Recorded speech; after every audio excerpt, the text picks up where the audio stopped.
Benoît, deuxième épisode. Il était là, mais il n'était pas là. Tout est logique. Tout est logique.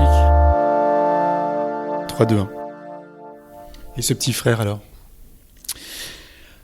Alors ce petit frère, donc j'ai mes premières images que j'ai, c'est d'arriver dans la chambre de la clinique lorsque ma mère accouche de mon frère. Et je sais que moi, ça n'avait pas été facile, donc elle m'a dit que pour mon frère, on avait fait une césarienne. Donc ma mère était très très affaiblie, il y avait ma grand-mère autour, je me souviens, on m'avait dit « tu ne touches pas le lit, il ne faut pas toucher le lit ». Ça, je me souviens de ça.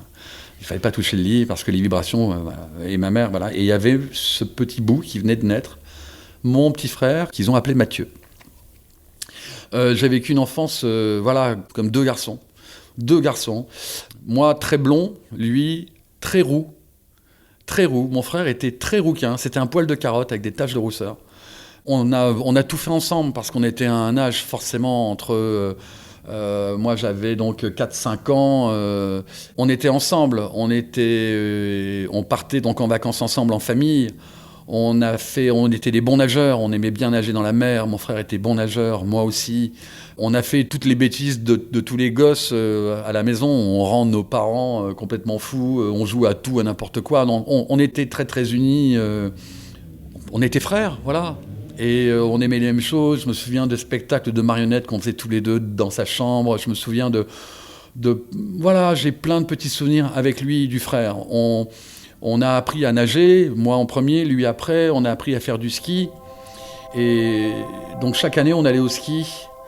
Et une année au ski, on commençait à être très très autonome. Moi forcément, avec 4 ans de plus que lui, un peu plus. Mais on partait tous les deux skier et on s'éclatait. Et on rentre du ski une année. Il avait à l'époque, il devait avoir 9 ans. Et mon frère se plaint, alors qu'il n'a pas l'habitude de se plaindre, qu'il a mal à la jambe, il a mal à la cuisse, et il a une cuisse un peu dure. Alors moi je vois ça avec un regard de frère, avec des parents qui sont préoccupés. Moi là j'ai 12 ans, 12-13 ans. Et je vois un frère qui est à l'école, mais bon, qui a mal, qui se plaint, les médecins voient pas ce qui se passe, et finalement ils décident de faire une biopsie. Donc ils analysent, ils ouvrent, ils grattent un peu de l'os, et ils s'aperçoivent qu'il y a une tumeur maligne. Donc pour nous c'est quelque chose de totalement improbable, fou, on est totalement démunis. On va se retrouver, la famille, mon père, ma mère et moi, surtout mes parents. Moi je suis lycéen, forcément je suis en train de me détacher, je dirais, dans les jeux, dans le relationnel que j'ai avec lui, même si ça reste mon frère, mais voilà, je commence à avoir d'autres intérêts, je commence à devenir adolescent, mais voilà, la maison bascule. Dès le moment où arrive cette nouvelle.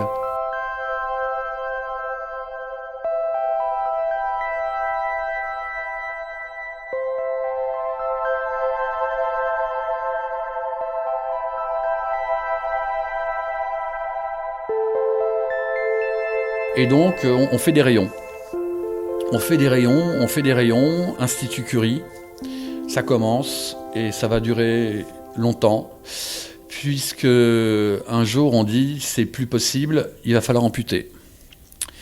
Et je me souviendrai toujours, j'étais à la maison, j'attendais qu'ils reviennent de l'hôpital. Donc mon frère, ma mère et mon père, ils rentrent tous les 3 de l'hôpital, la porte s'ouvre, mon frère était en pleurs, parce qu'on venait de lui annoncer qu'on allait lui couper la jambe.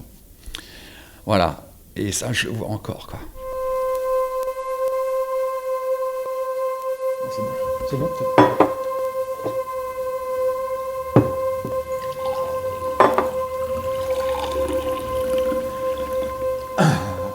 Allez.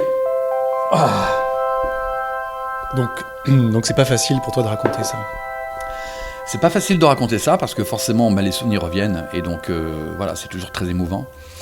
Donc voilà, il y a une décision qui est prise de lui amputer la jambe. Et là, bouleversement encore à la maison. Voilà, je vais avoir un frère handicapé physique. Et d'ailleurs, lorsque mon frère, on lui a dit qu'on allait lui enlever une jambe, je me souviens d'une réflexion qu'il a eue après, parce que quand on est petit, on se rend pas compte de rien, on assimile. Et il avait dit, bah, de toute façon, si je dois vivre sans jambes, mais que je puisse vivre, bah, on le fait, quoi. Voilà. Donc j'ai plus souvenir de l'opération, tout ça, mais j'ai souvenir d'aller le voir à l'hôpital. Voilà, j'ai une maman qui est totalement désemparée, un père qui est là, qui dit rien, qui est très froid, qui dit rien. D'ailleurs, tout le long, j'ai aucun souvenir de la moindre parole de mon père dans tous ces événements. Aucun souvenir. Il était là, je pense qu'il intériorisait vachement. Il intériorisait énormément, et moi j'étais juste spectateur de quelque chose d'impuissant. J'étais impuissant face à une décision médicale qu'il fallait forcément prendre. Parallèlement à ça, c'est vrai que on nous fait comprendre, voilà, on n'avait jamais été touché par la maladie au grand sens du terme, la maladie. Parce que là, on se retrouve du jour au lendemain avec un petit frère qui a un cancer, une tumeur, on lui coupe la jambe. Et voilà, et une fois que c'est fait, j'ai souvenir de ces nuits où il se réveillait, il hurlait en disant que ça lui faisait mal aux pieds, mais il n'avait plus la jambe. Il n'avait plus. Ça devait se réveiller, ça devait être les nerfs. Et je me souviens de mes parents qui se lèvent, moi je me lève, ils hurlent. Donc ça a été des moments très, très, très, très difficiles. Pour lui, évidemment, et nous, moi je regardais ça impuissant, ma mère aussi, on était tous impuissants. Et on passe dans une phase où on se dit, la vie continue.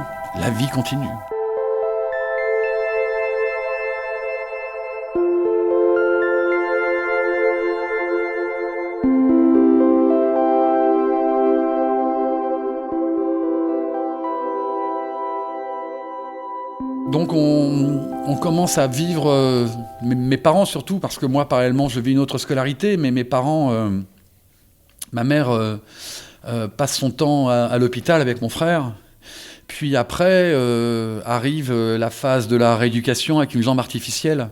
Il faut savoir qu'à l'époque les jambes artificielles ça devait être beaucoup moins technique et beaucoup moins avancé que maintenant. Donc, comme en plus, il avait été amputé vraiment sur le haut de la jambe, c'était vraiment au niveau de la fesse, donc il ne lui restait plus que la fesse. Donc, pour pouvoir mettre une jambe artificielle, il y avait pas de manchon, si je puis dire, il n'y avait pas d'embout.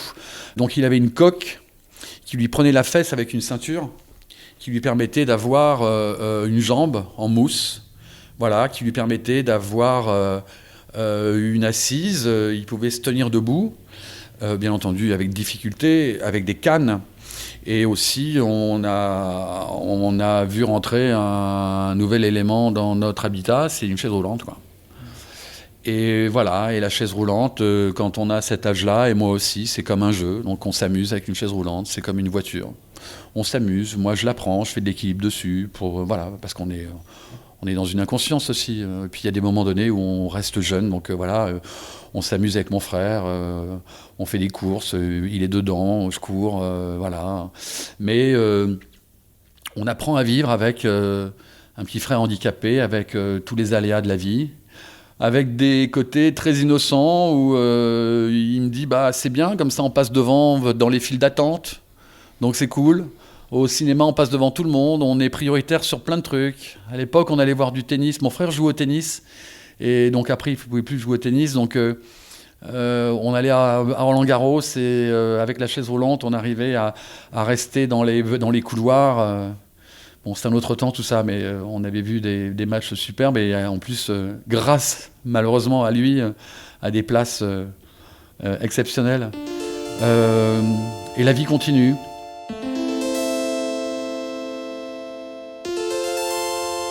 Il y avait un morceau de cette époque-là, il y avait ce morceau, c'est marrant, c'est une époque, c'est I want you let you down.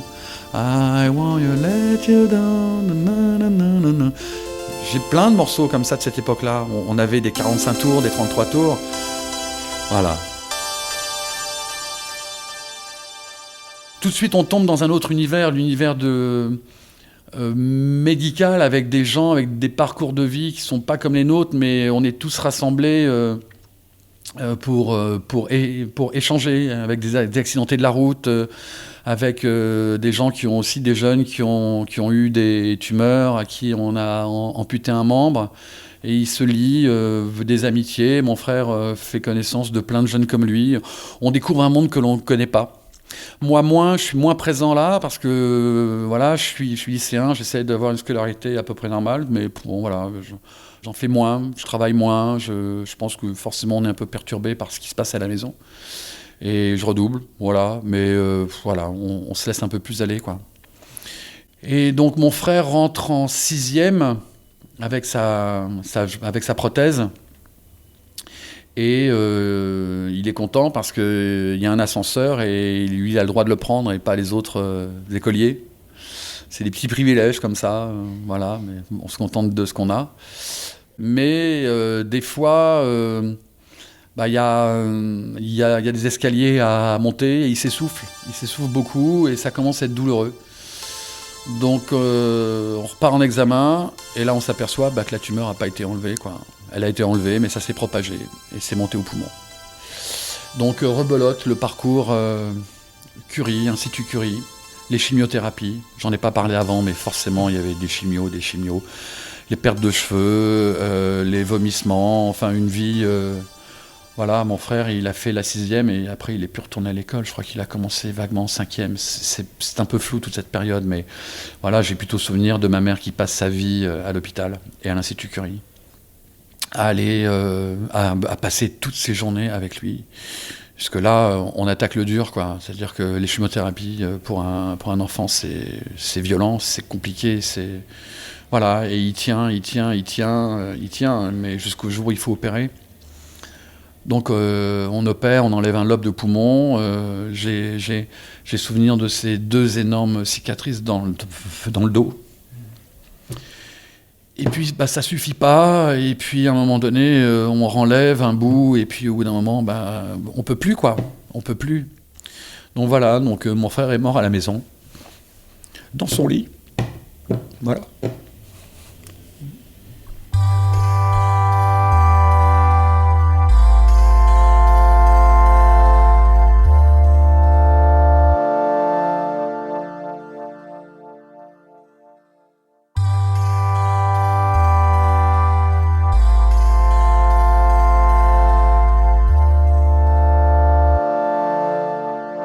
Il allait avoir 12 ans. Il est mort le 7 juin. Il était né le 20 juin. Donc toi, j'imagine après que tu as eu une adolescence un peu fracassée, quoi. Un peu ravagée, mais t'as dû sûrement devoir tenir pour être là avec tes parents, pour pouvoir les consoler. Bien sûr, alors... J'ai été là, alors déjà c'est un vrai traumatisme parce que c'est la première fois qu'on est confronté à la mort, puisque voilà, c'est la première fois que je suis confronté à la mort, et la mort directe d'un petit frère. Donc ma mère est forcément désespérée. J'ai toujours l'image d'un père qui ne dit pas grand-chose. J'ai même pas souvenir de son regard. J'ai pas souvenir de mon père à ce moment-là. J'ai pas de souvenir. Voilà, ça a toujours été froid, ça a toujours été... Voilà, je pense qu'il a tellement intériorisé le truc qu'il laissait rien apparaître, rien du tout, quoi. Et voilà, après il faut continuer sa vie, il faut continuer la vie.